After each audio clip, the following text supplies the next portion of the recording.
2025년 4월 22일 지혜빛 광성교회 주일 예배 시작하겠습니다. 사랑과 은혜가 풍성하신 아버지 하나님, 우리를 위하여 부활의 첫 열매와 산 소망이 되신 주님을 찬양합니다. 주님의 부활을 기념하는 이 기쁜 날, 부활의 소망과 믿음을 품고 살아가는 거룩한 주님의 자녀들이 되길 소망하오며 예수 그리스도의 이름으로 기도드립니다. 아멘. 사도신경으로 우리의 신앙을 고백하겠습니다. 나는 전능하신 아버지 하나님, 천지의 창조주를 믿습니다. 나는 그의 유일하신 아들, 우리 구주 예수 그리스도를 믿습니다. 그는 성령으로 잉태되어 동정녀 마리아에게서 나시고 본디오 빌라도에게 고난을 받아 십자가에 못 박혀 죽으시고 장사된 지 사흘 만에 죽은 자 가운데서 다시 살아나셨으며 하늘에 오르시어 전능하신 아버지 하나님 우편에 앉아 계시다가 거기로부터 살아있는 자와 죽은 자를 심판하러 오십니다. 나는 성령을 믿으며 거룩한 공교회와 성도의 교제와 죄를 용서받는 것과 몸의 부활과 영생을 믿습니다. 아멘. 찬송가 161장 찬양하겠습니다.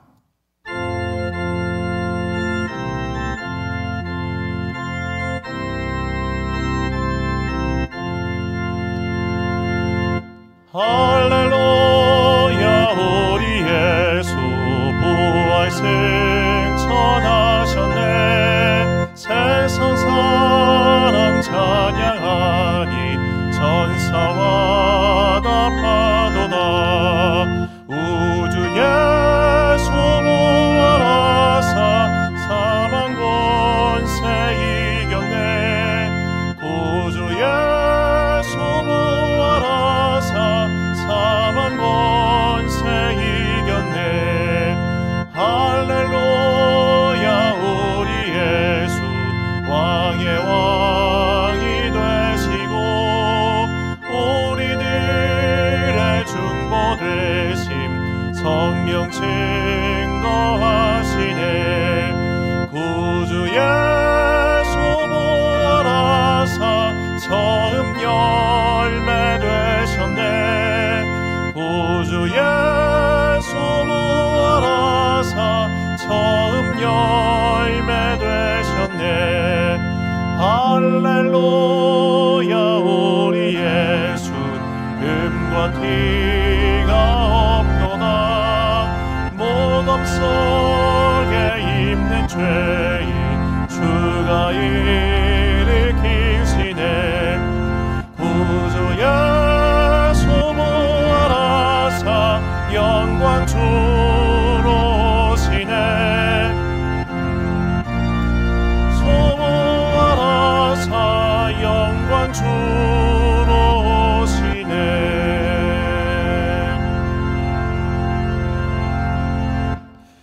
한 주간 동안 하나님과 나만 아는 죄를 고백하며 침묵으로 참회의 기도를 드리겠습니다.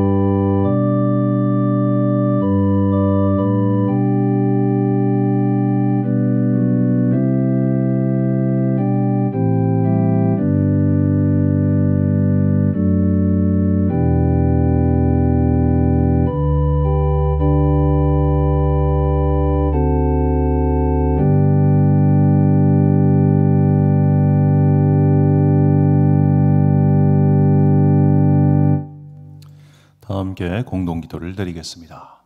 사랑과 은혜가 풍성하신 아버지 하나님, 사망 권세를 이기시고 부활하신 우리 주님을 찬양합니다. 부활 주일을 맞이하여 주님의 이름을 더욱 크게 찬양하오니 이 찬양을 받아 주옵소서. 죄에 눌려 고통받는 인생들을 구원하시고 부활하시어 영생의 소망을 주님께 감사드립니다. 부활 승천하사 지금도 하나님 우편에 계시어 우리를 위하여 중보하시는 주님, 주님을 바라보며 살게 하옵소서. 주님께서 사망 권세를 깨뜨리고 다시 사시어 우리 또한 사망을 이기고 다시 살아날 수 있다는 희망을 주셨습니다. 죽음 이후에 삶이 있다는 것을 몸소 보여주신 주님의 뒤를 따라 우리도 부름받은 삶의 자리에서 열심히 살다가 하나님 나라에서 부활하여 영생의 열매를 취하는 하나님의 자녀들이 되길 소망합니다. 우리에게 부활과 영생의 믿음을 주옵소서. 오늘도 주님을 그리스도라 고백하는 모든 성도가 주님께 영광을 돌리오니 받아 주옵소서. 그리고 다시 오실 주님을 사모하며 모든 육체가 구원을 얻기까지 기다리는 주님의 섭리를 깨닫고 힘써 나의 자리에서 복음의 기치를 들고 살아갈 믿음과 용기를 주옵소서. 아직 세상의 어둠에 잠겨 고통받고 있는 당신의 자녀들을 지켜주사 주님을 아는 사람, 주님을 아직 모르는 사람 모두가 평강을 얻게 하옵소서.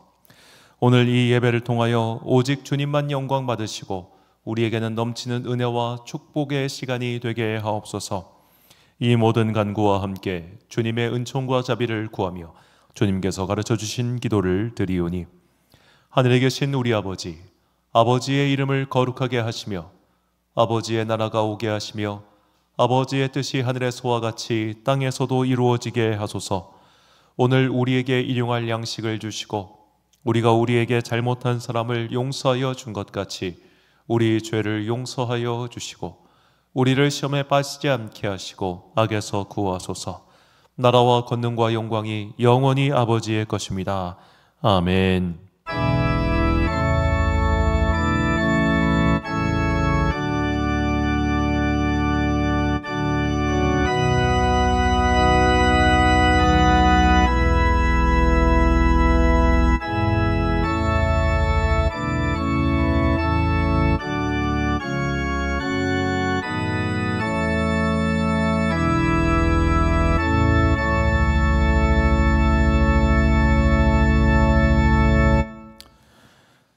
사제의 말씀 선포하겠습니다. 우리 주 예수 그리스도의 아버지 하나님을 찬송하리로다.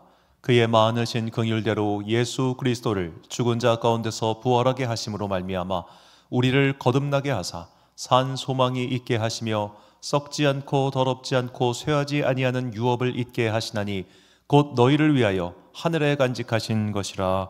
아멘. 예수님께서 부활하셨습니다. 할렐루야. 매주 우리가 맞이하는 주일은 언제나 부활을 기념하는 날이기 때문에 우리는 항상 부활을 소망하고 기다리며 사는 성도들입니다.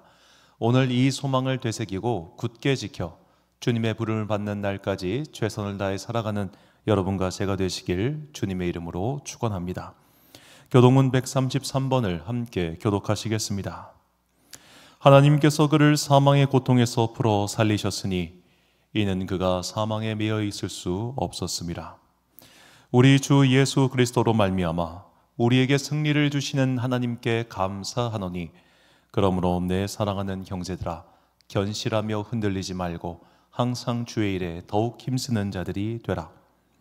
이 말을 할 때에 예수께서 친히 그들 가운데 서서 이르시되 너희에게 평강이 있을지어다 하시니, 그들이 놀라고 무서워하여 그 보는 것을 영으로 생각하는지라. 예수께서 이르시되 어찌하여 두려워하며 어찌하여 마음에 의심이 일어나느냐. 내 손과 발을 보고 나인 줄 알라. 또 나를 만져보라. 영은 살과 뼈가 없으되 너희 보는 바와 같이 나는 있느니라. 그러나 이제 그리스도께서 죽은 자 가운데서 다시 살아나사 잠자는 자들의 첫 열매가 되셨도다. 예수께서 이르시되 나는 부활이요 생명이니 나를 믿는 자는 죽어도 살겠고 무릇 살아서 나를 믿는 자는 영원히 죽지 아니하리니 이것을 내가 믿느냐. 이르되 주여 그러하외다. 주는 그리스도시요 세상에 오시는 하나님의 아들이신 줄 내가 믿나이다. 아멘. 찬송가 171장 찬양하겠습니다.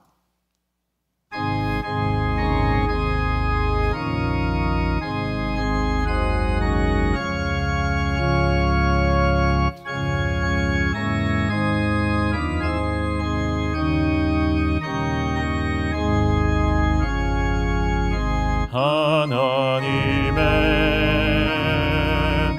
독생자 예수 날 위하여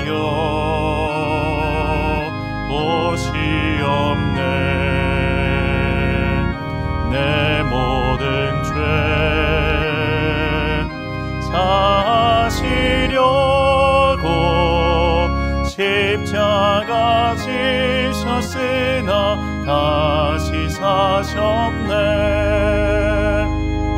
살아계신 주 나의 참된 소망 걱정 근심 사라지네. 사랑의 주 내 갈 길 인도하니 내 모든 삶의 기쁨 늘 충만하네. 주 안에서 거듭나오리 기뻐하며 찬양하리. 가슴 속에 넘치는 확신 우리의 가는 길에 소망 넘치네. 살아계신 주 나의 참된 소망 두려움이 사라지네. 사랑의 주 내 갈 길 인도하니 내 모든 삶의 기쁨 늘 충만하네. 선한 싸움 다 마친 후에 님 배우리라. 사망 권세 다 물리치고 주님이 다스리니 영광 넘치네. 살아계신 주 나의 참된 소망 두려움이 사라지네. 사랑의 주 내 갈 길 인도하니 내 모든 삶의 기쁨 늘 충만하네.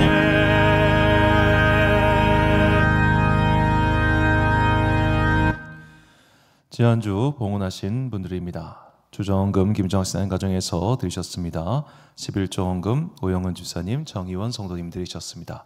부활검사헌금 김정원 권사님, 김연학 집사님 가정 드리셨고요. 오영은 집사님 드리셨습니다. 성경고가 건축헌금, 목적헌금 보시는 바와 같습니다.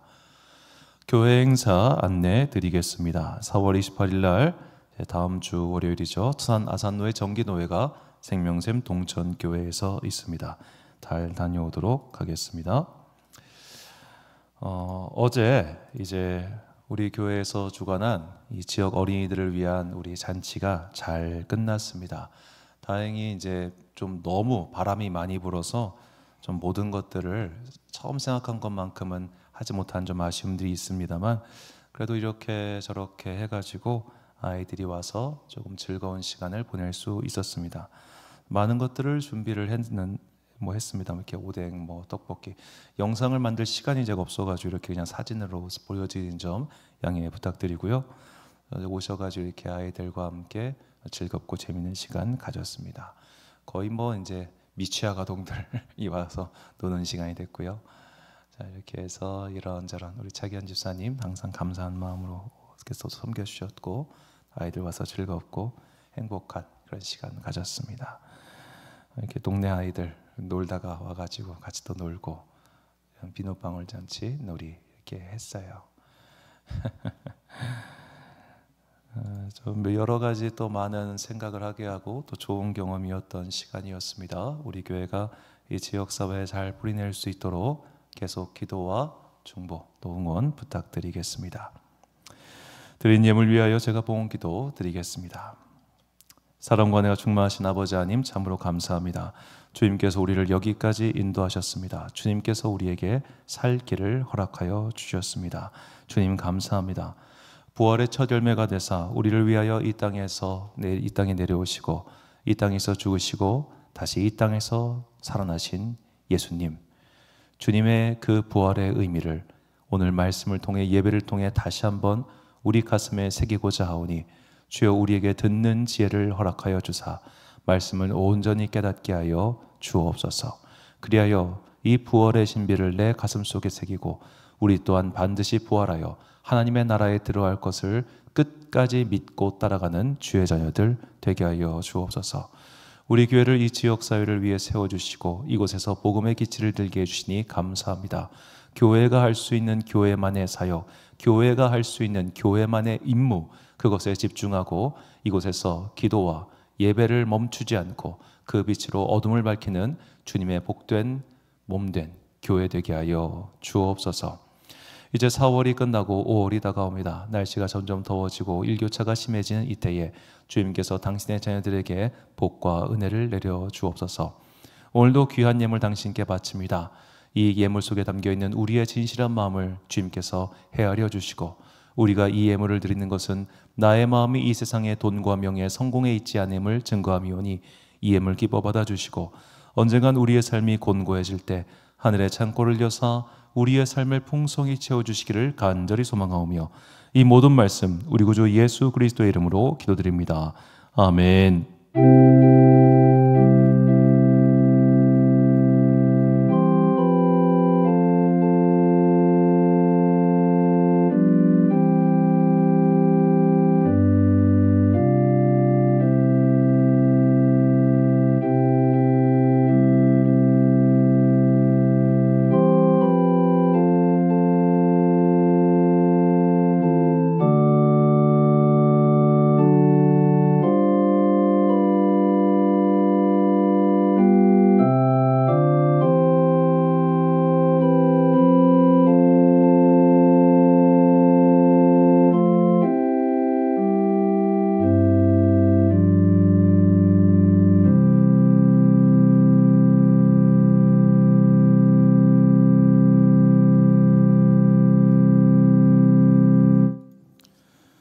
오늘 우리에게 주시는 한이의 말씀 고린도전서 15장 12절부터 22절까지 말씀입니다. 고린도전서 15장 12절부터 22절까지 말씀. 이제 봉독하겠습니다. 하나님의 말씀 경청하십시오. 그리스도께서 죽은 자 가운데서 다시 살아나셨다 전파되었거늘 너희 중에서 어떤 사람들은 어찌하여 죽은 자 가운데서 부활이 없다 하느냐. 만일 죽은 자의 부활이 없으면 그리스도도 다시 살아나지 못하셨으리라. 그리스도께서 만일 다시 살아나지 못하셨으면 우리가 전파하는 것도 헛것이요 또 너희 믿음도 헛것이며 또 우리가 하나님의 거짓 증인으로 발견되리니 우리가 하나님이 그리스도를 다시 살리셨다고 증언하였습니다. 만일 죽은 자가 다시 살아나는 일이 없으면 하나님이 그리스도를 다시 살리지 아니하셨으리라. 만일 죽은 자가 다시 살아나는 일이 없으면 그리스도도 다시 살아나신 일이 없었을 터이요 그리스도께서 다시 살아나신 일이 없으면 너희의 믿음도 헛되고 너희가 여전히 죄 가운데 있을 것이요 또한 그리스도 안에서 잠자는 자도 망하였으리니 만일 그리스도 안에서 우리가 바라는 것이 다만 이 세상의 삶뿐이면 모든 사람 가운데 우리가 더욱 불쌍한 자이리라. 그러나 이제 그리스도께서 죽은 자 가운데서 다시 살아나사 잠자는 자들의 첫 열매가 되셨도다. 사망이 한 사람으로 말미암았으니 죽은 자의 부활도 한 사람으로 말미암는도다. 아담 안에서 모든 사람이 죽은 것 같이 그리스도 안에서 모든 사람이 삶을 얻으리라. 아멘. 삶은 계속된다라는 제목으로 하나님의 말씀 선포하겠습니다. 얼마 전에 2차 전지를 개발하시는 분의 그 짧은 강연 영상을 본 적이 있습니다. 2차 전지란 지금 우리가 사용하고 있는 이 스마트폰 같은 곳에 들어가는 충전식 배터리, 그러니까 핸드폰을 배터리를 사용하고 충전하고 사용하고 충전하고, 이것이 반복 가능한 충전식 배터리를 전부 다 2차 전지라고 부릅니다. 그럼 2차 전지의 꿈은 도대체 무엇이냐? 바로 빨리 충전할 수 있고 많이 사용할 수 있고, 그리고 이 충전의 효율성이 반영구적으로 사용할 수 있는 그런 것이 2차 배터리의 꿈이라고 합니다. 그러니까 우리가 스마트폰을 다 사용하니까 이 스마트폰 배터리가 세월이 지나면 지날수록 충전 효율이 떨어지는 것쯤은 다 알고 계실 겁니다. 옛날에는 한 번 충전하면 하루 내지 하루 반 사용했는데, 지금은 반나절이면 뚝뚝 달아버리고 한 2년 사용하면 그런 일들이 많죠. 왜냐하면 이 충전식 배터리라고 하는 것은 이제 좀 어렵게 얘기하면 리튬 이온이라고 하는 게 계속해서 이제 소모하고 안에서 축적되고 쌓이는 그런 화학 작용이 있기 때문에 세월이 지날수록 이 충전 효율이 떨어질 수밖에 없는 거예요. 그러니까 이제 과학자들은, 이 개발자들은 어떻게든 이 충전 효율을 극대화시켜 가지고 이렇게 결국엔 나중에 1년 사용하고 2년 사용하고 배터리를 폐기시켜 버리는 이런 일이 없도록 반영구적으로 사용할 수 있는 그런 소재는 없을까? 이게 꿈이라는 겁니다. 자, 사람이 개발하는 물건도 그 물건이 오래 지속되기를 바랍니다. 가능하다면 영구적으로 사용할 수 있다면 좋겠죠. 영구적으로 한 번 만든 물건을 영구적으로 사용할 수 있다. 그럼 얼마나 좋겠습니까? 그런데 인간도 이렇게 무언가를 만들 때 이게 결국 망가지고 사라져서 없어지는 그런 것보다는 최대한 오래오래 사용하는 것을 꿈꾸고 물건을 만든다면, 하나님께서 이 세상을 창조하시고 그리고 당신의 형상을 따라 인간을 창조하셨을 때 인간을 그저 만들어 놓고 쟤들 언젠가 없어질 거야, 쟤들 언젠가 망가질 거야, 이런 식으로 만드셨겠냐 이 말입니다.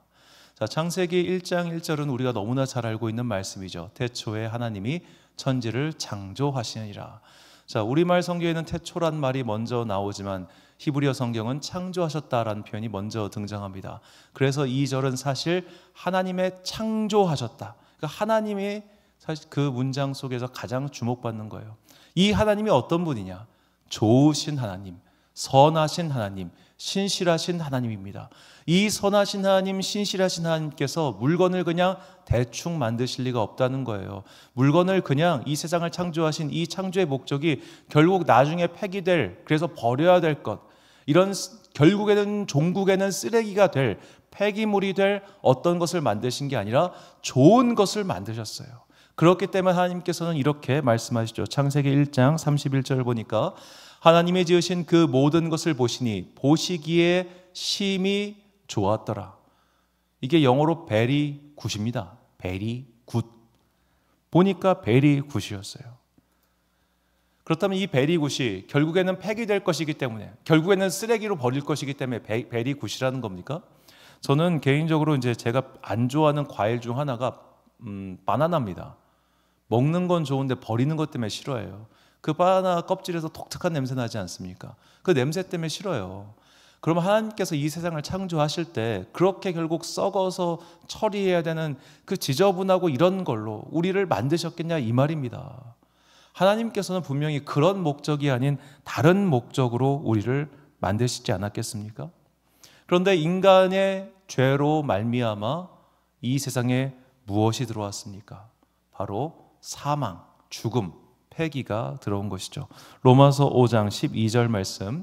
그러므로 한 사람으로 말미암아 죄가 세상에 들어오고 죄로 말미암아 사망이 들어왔나니 이와 같이 모든 사람이 죄를 지었으므로 사망이 모든 사람에게 이르렀느니라. 아멘. 자, 하나님께서 당신의 형상을 따라 인간을 창조하셨습니다. 그래서 인간에게는 다른 피조물에게 없는 독특한 인간만의 고유한 능력이 있습니다. 바로 자아를 가지고 있다는 겁니다. 자아를 가지고 있기 때문에 인간은 생각할 수 있는 능력이 있고, 그 생각할 수 있는 능력이 있다는 건 인간 안에 자유롭게 자신의 삶을 선택할 수 있는 의지를 가지고 있다는 거예요.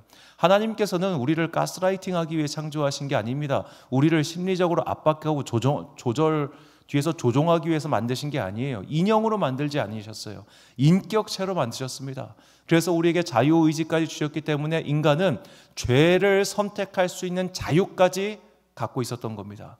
그렇게 인간이 처음에 죄를 선택했습니다. 그 다음에 인간도 계속해서 죄를 선택하고 죄를 선택하고 죄를 선택하면서 이 세상에 죄와 고통과 그리고 죽음이 도래한 것이죠. 다시 배터리처럼 비유를 하자면 반영구적으로 쓸 수 있는 것이 아니라 결국엔 폐기물 처리가 될 수밖에 없는 그런 세상이 펼쳐진 것입니다. 자, 이렇게 죽음이 우리에게 도달했습니다. 우리는 모두 죽음이라는 종말, 죽음이라는 한계를 맞이할 수밖에 없게 되었습니다. 이로 인해서 세상이 어떻게 변했을까요? 자, 우리가 우리 인생을 살면서 죽음이라고 하는 종말, 죽음이라고 하는 결말을 반드시 올 것을 예상할 때 우리의 생각은 비관적으로 흐르기 쉽습니다. 그래서 사람들은 마치 내가 죽지 않을 것처럼 사는 거예요. 왜냐? 죽음이 막상 나에게 가까이 오면은 그렇게 허무하고 기운 빠지고 의욕이 떨어지기 때문입니다. 자, 내가 죽는다라고 생각했을 때, 그리고 나의 죽음과 함께 내가 지금까지 살아온 삶의 모든 것들은 무의미한 것이 되지 않겠습니까? 예를 들어 열심히 공부를 했어요. 그런데 내가 죽어요. 그러면 살아있는 동안 그렇게 열심히 노력한 게 무의미하게 수포로 돌아가는 것 아니겠습니까? 그래서 많은 사람들이 특히나 어린 나이에 학생들의 죽음에 대해서 가슴 아파하는 이유는 정말 쟤들은 노력하고 고생하고 수고만 하다가 가버리고 말았구나, 너무너무 아쉽다, 안타깝다라고 하는 것 아니겠어요? 이처럼 죽음은 우리에게 허무함이라고 하는 감정을 불러일으킵니다. 그래서 이 히브리의 지혜자는 이런 말을 했어요. 그가 남긴 전도서의 유명한 말입니다. 전도서 2장 17절 그리고 23절 말씀. 이러므로 내가 사는 것을 미워하였노니 이는 해 아래서 하는 일이 내게 괴로움이요 모두 다 헛되어 바람을 잡으려는 것이기 때문이로다. 일평생에 근심하며 수고하는 것이 슬픔뿐이라 그의 마음이 밤에도 쉬지 못하나니 이것도 헛되도다. 아멘. 헛되다는 거예요. 이렇게 수고해봤자 뭐해? 이렇게 살아봤자 결국에 죽음이라는 소멸을 맞이하게 될 텐데 아우 막 그냥 힘 빠지고 기운 빠지고 이렇단 말입니다. 이 감정을 우리가 조금 느껴보자면 이런 거예요. 자, 월세 사는 사람이 있다고 칩시다. 월세를 살아요. 월세 사는 집을 열심히 꾸미는 사람이 있습니까? 월세 사는 집에다가 막 투자해가지고 싱크대 바꾸고 뭐 바꾸고 그렇게 하는 사람 있나요? 아무도 월세 사는 집을 그렇게 하진 않습니다. 왜? 집주인이 나가라고 하면 계약경 한다면 나가야 되잖아요. 거기다 왜 투자를 해요? 죽음이 목전에 있다는 건 바로 이런 겁니다. 허무하다는 거예요. 저 개인적으로 그런 허무함을 느꼈던 때가 언제냐면 제가 그 영화 이제 배우인 김무생 씨를 되게 좋아했습니다. 이분이 주연으로 나왔던 용의 눈물이라는 작품을 어렸을 때 정말 재밌게 봤거든요. 근데 이 용의 눈물에서 이제 이분이 아들이 있는데 아들이 김주혁 씨예요. 저 김무생 씨가 65세에 돌아가십니다. 그러니까 너무 좀 이순재 선생님이 90세까지 사시는 거 생각하면은 너무 일찍 돌아가신 것 같아 되게 아쉬웠는데 이분이 돌아가시고 나서 이 아들 김주혁 씨가 이제 주연으로 발돋움을 해요.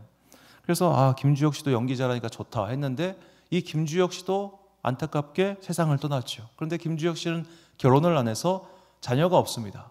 그러니까 이 김무생 씨의 연기 재능을 아들이 물려받았는데 이 아들이 가지고 있는 연기 재능을 더 이상 물려받을 사람이 없는 거예요. 허무하더라고요. 자, 죽음이란 이렇게 소멸입니다. 무언가에 대한 소멸, 우리가 노력하고 애쓴 모든 것들이 사라지는 겁니다. 적어도 나에게는 의미가 사라지는 것이죠. 그렇기 때문에 우리가 죽음을 항상 머리에 두고 생각하고 살아가면 허무해진다는 거예요. 허무해진다. 자, 우리가 이렇게 허무와 그리고 종국에는 불안증, 내가 죽으면 어떡하지? 누가 죽으면 어떡하지? 그런 불안증. 모든 아이들은 부모의 죽음에 대한 불안증이 있죠.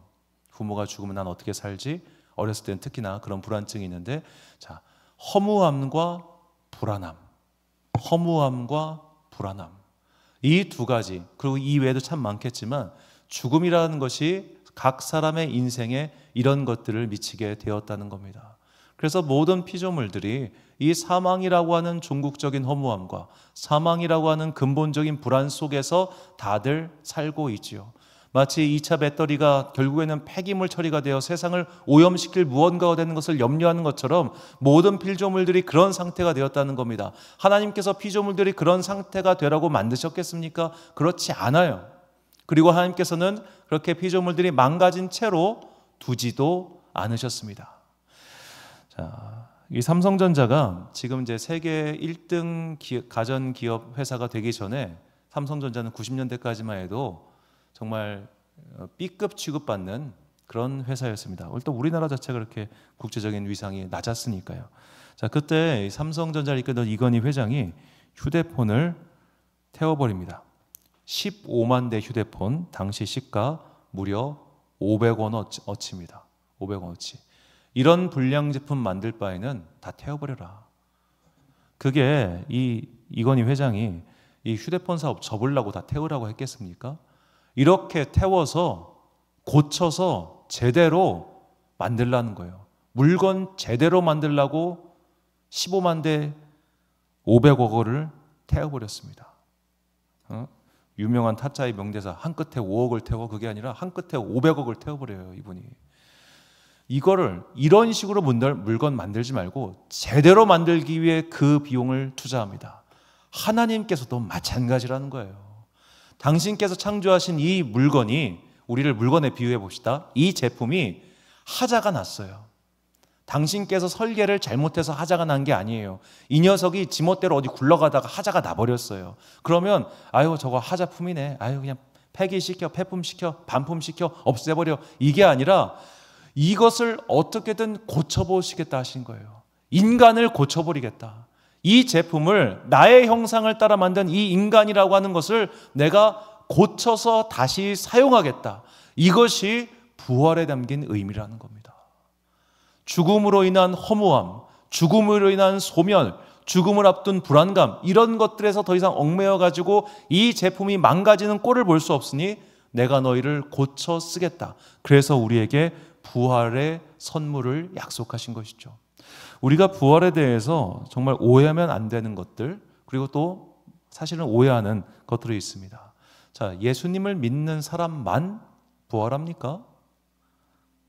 자, 예수님을 믿는 사람만 부활한다. 이 말은 틀린 말입니다. 예수님을 믿지 않는 사람도 부활합니다. 이것에 대해서는 성경이 참 많이 증언합니다. 예수님의 말씀 요한복음 5장 29절과 그리고 바울의 증언 사도행전 24장 15절, 선한 일을 행한 자는 생명의 부활로, 악한 일을 행한 자는 심판의 부활로 나오리라. 그들이 기다리는 바 하나님께 향한 소망을 나도 가졌으니 곧 의인과 악인의 부활이 있으리라 함이니이다. 자, 하나님께서 모든 인간들을 부활시키십니다. 모든 인간들이 죽음이라고 하는 한계, 죽음이라고 하는 소멸을 맞이한 모든 인간을 되살려 주세요. 왜 되살려 주시는가? 이들에게 그 다음의 삶을 이어가게 하시기 위함입니다. 이어가게. 그런데 이 부활 이후의 삶의 방향이 둘로 나뉘게 됩니다. 요한계시록 20장 12절부터 15절까지 말씀. 또 내가 보니 죽은 자들이 큰 자나 작은 자나 그 보좌 앞에 서 있는데 책들이 펴 있고 또 다른 책이 펴졌으니 곧 생명책이라. 죽은 자들이 자기 행위를 따라 책들에 기록된 대로 심판을 받으니 바다가 그 가운데서 죽은 자들을 내주고 또 사망과 음부도 그 가운데서 죽은 자들을 내주매 각 사람이 자기의 행위대로 심판을 받고 사망과 음부도 불못에 던져지니 이것은 둘째 사망 곧 불못이라. 누구든지 생명책에 기록되지 못한 자는 불못에 던져지더라. 아멘. 자, 죽은 자들이 심판을 받습니다. 그런데 의인은 아까 말씀드린 예수님의 말씀처럼 생명의 부활로, 악인들, 주님을 믿지 않았던 자들은 불못에 들어간다는 겁니다. 자, 모두에게 삶은 계속됩니다. 모두에게 삶은 이어집니다. 죽음이 모든 것의 소멸이 아니라 부활 이후 새로운 삶이 이어진다는 것을 예수님께서 보여주신 거예요. 그리고 예수님이 한 가지를 더 보여주십니다. 나를 믿고 내가 너에게 전한 말씀을 지키며 살아가면 너희도 나의 뒤를 따라서 다음 부활의 열매, 그 다음 부활의 열매, 그 다음 부활의 열매를 맺으며 살아갈 수 있다는 거예요. 나를 믿고 따라오지 않으면 안타깝지만 새롭게 시작되는 이 두 번째 삶을 너희는 저 불못에 들어가서 살 수밖에 없어. 성경은 바로 우리에게 이것을 전해주고 있는 책입니다. 그래서 성경은 이렇게 결론을 낼 수 있습니다. 모든 사람은 부활합니다. 부활 이후 주님을 믿었던 사람은 하나님의 나라 곧 천국에서 살고, 부활 이후 주님을 믿지 않은 사람은 불타는 연못인 지옥으로 갈 수밖에 없는 것이죠. 자, 우리는 이 명제를 통해서 예수님께서 왜 부활하셨는가, 그리고 우리는 왜 예수님을 부활의 첫 열매라고 부르는가, 그것을 다시 한번 생각해 봐야 합니다. 본문 20절부터 22절까지 말씀입니다. 그러나 이제 그리스도께서 죽은 자 가운데서 다시 살아나사 잠자는 자들의 첫 열매가 되셨도다. 사망이 한 사람으로 말미암았으니 죽은 자의 부활도 한 사람으로 말미암는도다. 아담 안에서 모든 사람이 죽은 것 같이 그리스도 안에서 모든 사람이 삶을 얻으리라. 아멘. 자, 모든 사람이 삶을 얻습니다. 바꿔 말하자면 죽음이 끝인 줄 알았습니다. 죽으면 끝나는 줄 알았습니다. 죽으면 끝나기 때문에 어떤 사람은 허무하게 살았습니다. 죽으면 끝나기 때문에 어떤 사람은 막 살았습니다. 죽으면 끝이기 때문에 어떤 사람은 대충 살았습니다. 그러나 예수님의 부활은 그런 자들에게, 그런 세상에게 보여주신 겁니다. 아, 죽음이 끝이 아니구나. 죽음 이후에도 모든 인간은 폐기된 채로 유기되어 사는 것이 아니라 다시 살아나서 각자가 이 땅을 사는 동안 한 행위에 따라 심판과 복을 받는구나 라고 말이죠. 그래서 예수님을 소망이라고 하는 겁니다. 죽으면 끝이면 얼마나 허무합니까? 내가 기껏 해가지고 열심히 여기를 꾸미고 뭐하고 했는데 집주인이 방 빼라고 하면 얼마나 내가 그동안 들인 수고가 허무해지겠습니까? 자, 하나님께서는 우리의 인생을 그런 채로 내버려 두지 않으신 거예요. 망가진 채로 그냥 두지 않으셨습니다. 이걸 어떻게든 고쳐보려고, 이걸 어떻게든 고쳐서 새롭게 써보려고 예수님을 보내주사 너희에게, 우리에게 말씀하시는 겁니다. 봐라, 죽음은 끝이 아니다. 죽음은 완전한 소멸이 아니다. 죽음은 허무한 것이 아니다. 바로 죽음으로 모든 것이 허무해지는 것이 아니다. 이 이후에 새로운 삶이 계속된다라고 말이죠. 그 이후에 새로운 삶이 계속되기 때문에 우리는 현재의 삶을 잘 살아야 되는 거예요. 현재의 삶을 허무와 불안과 짜증과 그리고 기타 등등 여러 가지 부정적인 것들로 채워가지고 인생을 망가뜨릴 것이 아니라 이 다음에 삶이 계속되기 때문에 잘 가가지고 그 다음 살까지 이렇게 바톤 터치해서 갈 수 있도록 우리가 현재를 잘 사는 것, 이것이 그리스도인들의 소망인 겁니다. 이렇게 해서 이 부활은 마침내 사망이라고 하는 그 인간과 피조물과 그리고 온 세계의 최종 관문을 무너뜨리죠. 본문 26절 말씀, 맨 나중에 멸망받을 원수는 사망이니라. 맨 마중에 멸망받을 원수. 자, 예수님의 부활은 죽음이 불러일으킨 결과 허무함과 불안감에서 우리를 해방시켜 주셨습니다. 더 이상 죽음은 우리에게 끝이 아닙니다. 더 이상 죽음은 우리에게 완전한 소멸 그리고 완전한 이별도 아닙니다. 죽음 이후의 삶은 계속되고 있기 때문입니다. 우리는 그 믿음을 가지고 오늘을 사는 사람들이며 그 믿음을 지키며 그 믿음을 전하는 사람들입니다. 단순하게 이야기하자면 우리가 이 땅을 사는 동안 죽음으로써 누군가 이별을 맞이한 경우가 있을 겁니다. 그 이별한 사람을 이젠 더 이상 못 보는 것이 아니라 이 땅에서 못 보지만 다시 부활하여 만나고 다시 부활하여 함께하고 다시 부활하여 삶을 계속 살아가는 것이죠. 이 영원한 삶이 어떤 삶일지는 우리는 정확하게 알지는 못합니다. 왜냐하면 예수님께서 이제 부활하셔 새 육체를 입으셨고 그 부활의 새 육신을 입고 우리가 살아가기 때문이죠. 이 부활의 새 육신을 입으셨던 예수님의 모습은 이 인간 세상의 물리법칙을 초월하신 그런 것을 보여줍니다. 갑자기 방 한가운데 나타나시고 어디 공간을 초월하시죠. 무슨 축지법 쓰는 것처럼. 자, 우리가 그렇게 더 이상 물질 세계의 물리법칙에 구애받지 않은 새 육신을 입고 이제 하나님 곁에 가 있다가 예수님께서 재림하실 때 우리 또한 이 땅에서 다시 한번 일어나서 여기서 완벽한 하나님의 나라를 완성하고 이곳에서 새로운 삶을 사는 것이죠. 그러니까 정말 그것은 상상할 수 없는 그런 삶입니다. 그래서 성경 안에 천국에 대한 묘사가 극단적으로 적어요. 그 이유가 뭐냐? 어차피 인간의 언어로 표현 안 되는 거, 어차피 인간의 상상력으로 표현할 수 없는 거, 그냥 요 정도까지만 기록해 놓은 것입니다. 자, 부활 이후의 삶은 계속됩니다. 그거는 선한 사람의 삶이든 악한 사람의 삶이든 마찬가지입니다. 그렇다면 이 기왕지사 삶이 계속된다면 우리는 어떤 삶을 이어가야 하겠습니까? 바로 예수님께서 우리에게 약속해 주신 하늘나라, 하나님 곁에서 영생과 평화와 지복을 누리며 사는 그런 것을 가야 되지 않겠습니까? 그래서 사도 바울은 우리에게 이렇게 말합니다. 로마서 10장 9절 말씀. 내가 만일 내 입으로 예수를 주로 시인하며 또 하나님께서 그를 죽은 자 가운데서 살리신 것을 내 마음에 믿으면 구원을 받으리라. 아멘. 우리는 바로 이 믿음을 가지고 사는 사람들입니다. 예수 그리스도를 믿는 사람들은 모두 다 생명의 부활, 곧 하나님 곁에서 하나님께서 주시는 은혜와 평강과 복을 누리며 살 것이며, 그렇지 않은 자들은 안타깝지만 하나님께서 버리신 그곳에서 마치 저 애니콜 화영식처럼 저렇게 될 수밖에 없다는 것. 왜냐하면 자기가 하자를 안 고치니까. 하자를 고쳐야 되는데 나 하자 수리 안 할래, 하자 수리 안 할래, 그러다가 그냥 영원한 반품 처리되는 것이죠. 그래서 우리가 주님을 믿고 따르면 우리에게는 생명과 부활과 그리고 영원한 행복이 기다리고 있다는 것, 성경은 우리에게 이것을 분명히 가르쳐주고 있습니다. 이것이 우리의 믿음이며 이것이 우리의 소망이며 이것을 가지고 있을 때 우리는 이 땅에서 주님의 명령에 따라 사랑하며 살 수 있는 것이죠. 자, 문제는 우리가 이런 진리의 명제들을 모르는 바가 아니라는 거예요. 제가 오늘 설교한 내용 중에 뭐 하나 새로운 게 있습니까? 다 알고 있는 것들입니다.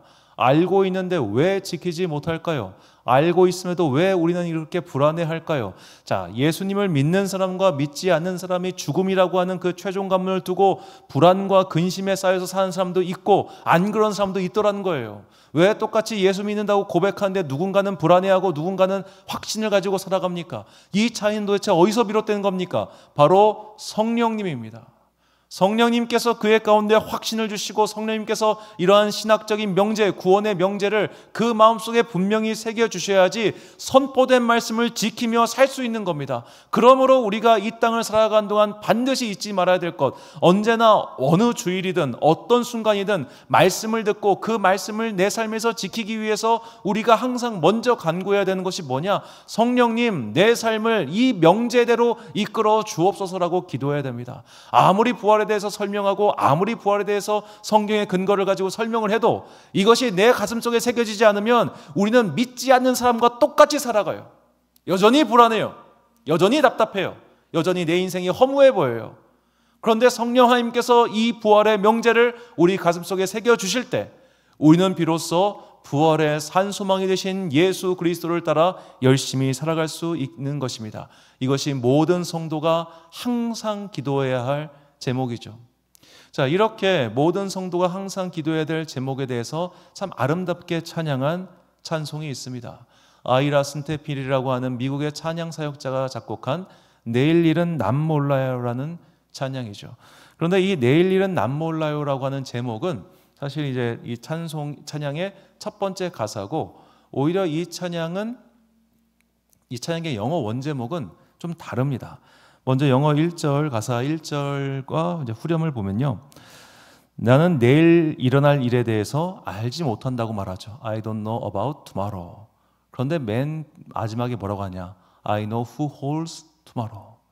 하지만 나는 누가 내일 일을 주관하시는지, 그리고 누가 내 손을 붙잡고 계시는지 잘 알고 있다.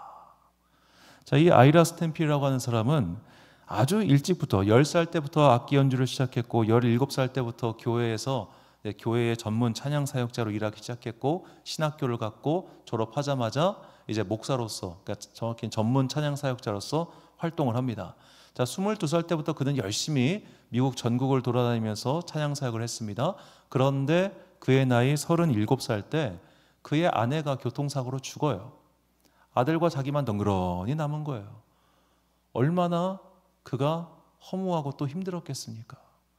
자, 10살 때부터 교회에서 살다시피 하면서 온갖 교회 일을 하면서 또 하나님을 높이고 영화롭게 하기 위해서 평생을 바쳐왔는데 얻은 삶의 결과가 아내가 죽었네. 아들이랑 둘이서 어린아이랑 둘이 덩그러니 남아가지고 어떻게 살아야 될지 모르고 답답한 순간이 있었습니다. 자, 그리고 그는 그뿐만 아니라 나이 60살이 되었을 때 뇌에서 악성 종양이 발견돼가지고 큰 수술을 해서 겨우 살아났습니다. 이런저런 삶의 구비구비를 거치면서 그가 깨달은 거, 내일 일어날 일은 나는 몰라요. 내일 나에게 죽음이 기다리고 있을지, 내일 나를 물이 기다리고 있을지, 그래서 내가 한 모든 것들이 허무하게 끝날지, 그래서 내가 불안해야 될지, 나는 내일 일을 몰라. 하지만 나의 내일이 결코 허무함이나 불안감으로 점철되어 그저 소멸되고 끝나지 않을 거라는 걸 나는 안다는 거예요. 왜 아느냐? 나의 손을 붙잡고 내일을 향해 걸어가시는 그분이 계시기 때문에 그분을 믿고 내일을 사는 거예요. 내일이 있기 때문에 내일을 위하여 그분을 믿는 게 아니라 그분이 계시기 때문에 나의 내일을 맡겨드리고 사는 겁니다. 이것이 아이라 스테필이 발견한 지혜이자 깨달음이었어요. 그리고 그 깨달음은 이제 찬양 가사를 썼는데, 이 찬양 가사를 우리나라에 번역한 분이 누구시냐면 안이숙이라는 분이십니다. 안이숙 사모님. 이분은 대단한 분입니다. 독립운동가이면서도 심려교 목사 사모님이셨는데, 죽으면 죽으리라, 당신은 죽어요, 그런데 안 죽어요라는 아주 유명한 그런 신앙서적을 만드신 그런 작가이기도 하시죠. 자, 이 안희숙 사모님이 이 찬양 가사의 3절을 완전히 바꿔버립니다. 왜냐하면 이제 찬양 3절 가사도 사실상 1절과 거의 비슷하거든요. 영어 원곡을 보면. 그런데 이 찬양 3절을 바꿨는데 어떻게 바꾸느냐? 자, 이분이 신학도 전공하신 분이, 기독교 교육학 전공하신 분이셨기 때문에 믿음의 원리를 정확하게 알고 계셨어요. 그래서 3절 가사를 이렇게 번역합니다. 불과 같은 성령이여 내 맘에 항상 계셔 천국 가는 그날까지 주여 지켜 주소서. 아멘. 믿음은 누가 지키는 겁니까? 바로 성령님께서 지켜주신 겁니다. 이 명제를 깨달은 나의 이성과 지혜가 이 믿음을 지키는 것이 아니라 성령 하나님께서 오늘도 우리 가운데 내주여 하셔서 끝없이 우리 마음을 붙잡고 계실 때 우리가 이 믿음 지키면서 끝까지 갈 수 있는 거예요. 아무도 죽고 살아난 자를 본 사람이 없어요.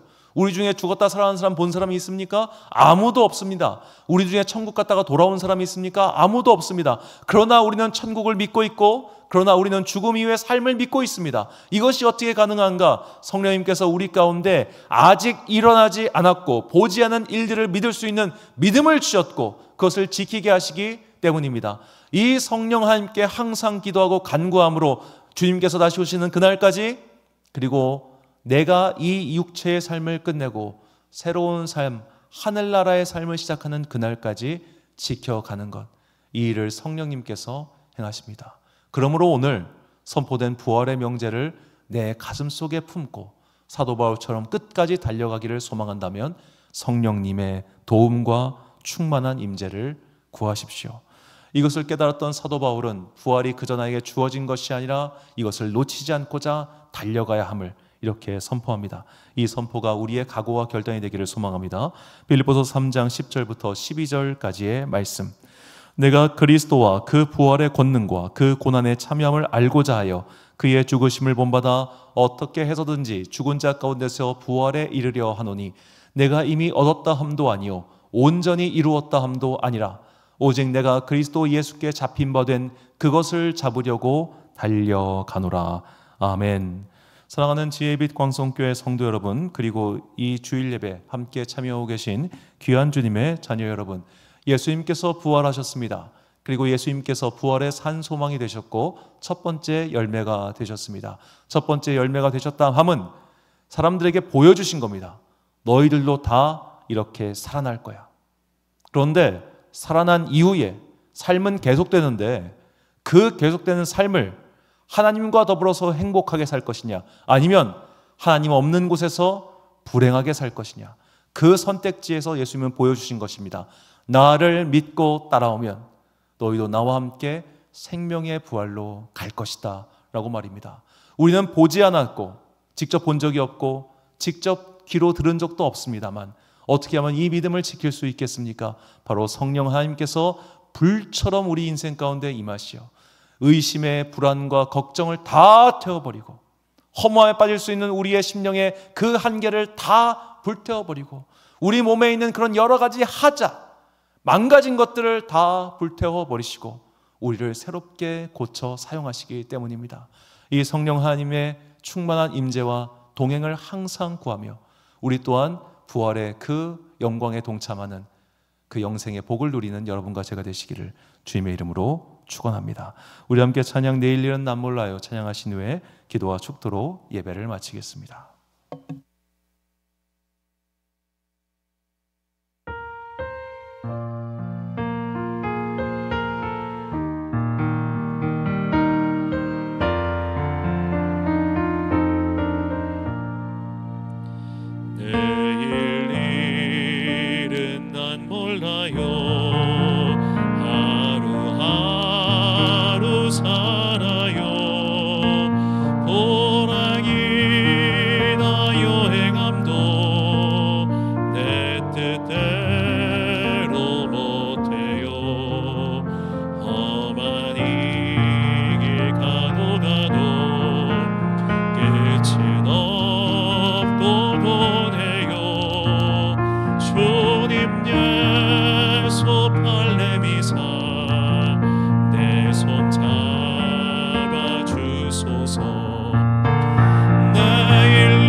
순교자의 신앙 따라 이복음을 전하세. 불과 같은 성령이여 내 맘에 항상 계셔. 천국 가는 그날까지 주여 지켜.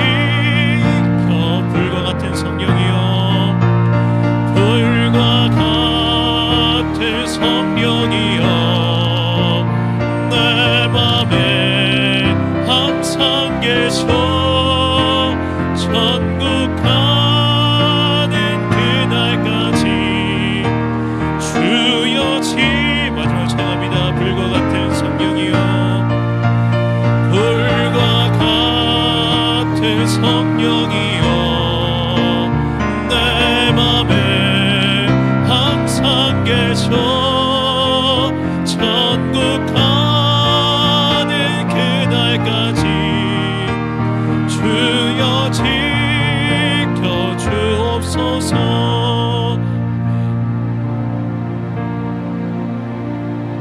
언제나 풍성하신 아버지 하나님, 우리의 믿음을 지키고 우리가 하나님의 곁으로 끝까지 가기 위해서는 언제나 성령 하나님의 충만한 임재와 도움이 있어야 한다는 것을 깨닫게 해주시니 감사합니다. 나의 머리로는 부활을 이해할 수 없고 나의 작은 마음으로는 이 부활에 대한 소망을 지킬 수가 없습니다. 그러니 성령 하나님, 우리의 믿음을 지켜주옵소서. 우리와 함께하여 주옵소서. 여러 가지 인생의 파고와 고난이 닥쳐온다 할지라도 때로는 허무함과 근본적인 불안감 때문에 내가 너무나 발버둥을 친다 할지라도 성령 하나님 이 시간 임하셔서 마치 고장난 곳, 하자가 많은 곳, 그런 모든 것들을 성령의 불로 말갛게 태워주사 이제는 새로운 성령의 사람으로, 새로운 주님의 사람으로, 새로운 하나님의 자녀로 거듭나게 하여 주옵소서. 우리로 하여금 믿음을 주시고 믿음을 지키게 하시는 성령 하나님의 그 충만한 임재와 은총이 언제나 우리 삶 가운데서 결코 떠나지 않게 하여 주사 그것을 위하여 기도하고 간구하는 주의 백성들 되게 하여 주옵소서. 부활은 결코 한 번 선포되고 끝나는 것이 아니라 매주일의 주일 예배가 바로 부활의 주일이며 매주일 우리가 간구하고 바라는 것은 이 부활의 산소망을 따라 살아가야 한다는 것을 이제 우리의 심령 가운데 분명히 새기게 하여 주옵시고, 성령 하나님, 우리가 오늘 이 시간 선포된 것들을 내 마음 깊숙한 곳에 분명하게 새겨주사 우리의 인생이 결코 허무함이나 불안에 빠지지 않게 하여 주시옵소서. 놀라운 불로 우리와 함께 하시기를 언제나 소망하오며, 지금은 우리 주 예수 그리스도의 은혜와 하나님 아버지의 놀라우신 사랑과 성령님의 교통하심이 이제 날마다 부활의 이 소망을 내 가슴에 새기고 삶의 허무함과 불안에 종복당하지 않기 위하여 성령님의 충만한 임재를 언제나 기도하고 간구하리라 하지만은 주님의 귀한 자녀들 머리 위에 지금부터 영원까지 함께 하시기를 간절히 축원하옵나이다. 아멘.